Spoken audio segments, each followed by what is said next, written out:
सिंह के पहचान बा, कारा काट के धरती गावे आज जनता के अभिमान बा। मोती के माला निशान बा, मोती के माला निशान बा। ओरे ज्योति सिंह के पहचान बा, कारा काट के धरती गावे आज जनता के अभिमान बा। मोती के माला निशान बा, मोती के माला निशान बा।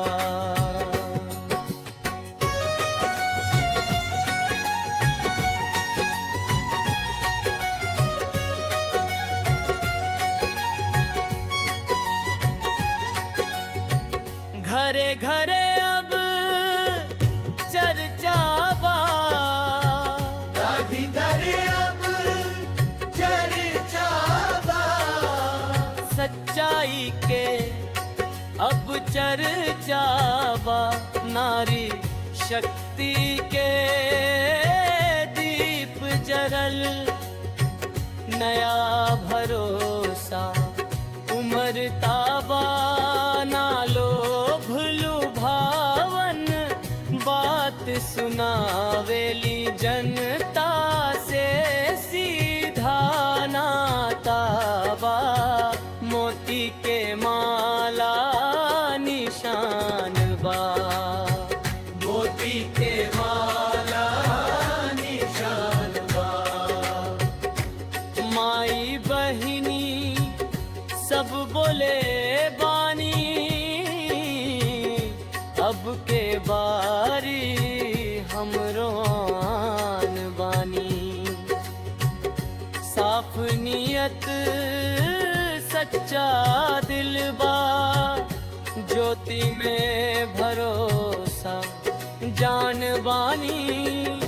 कारा काट के हर गली मोहल्ला अब आवाज लगावत बा।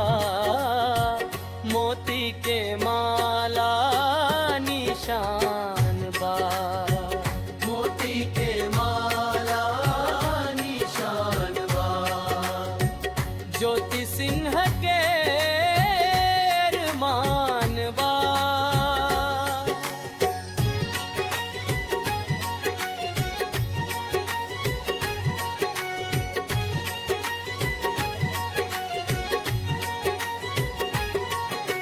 सड़क शिक्षा रोजगार के हर मुद्दा पर बोलत बाड़ी।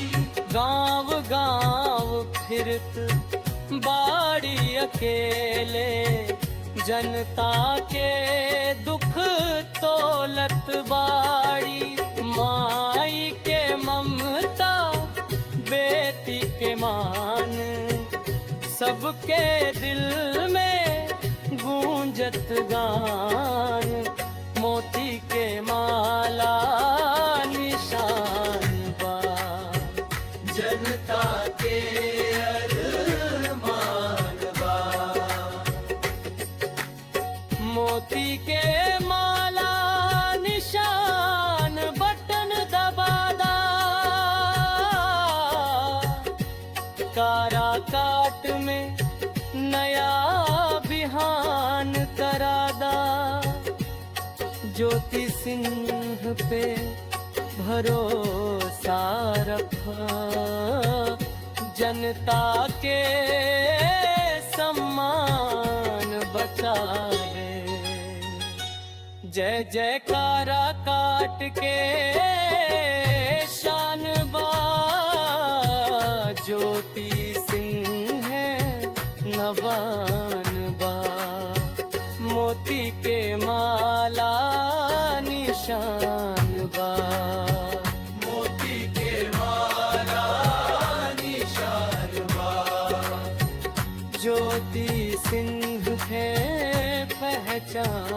बा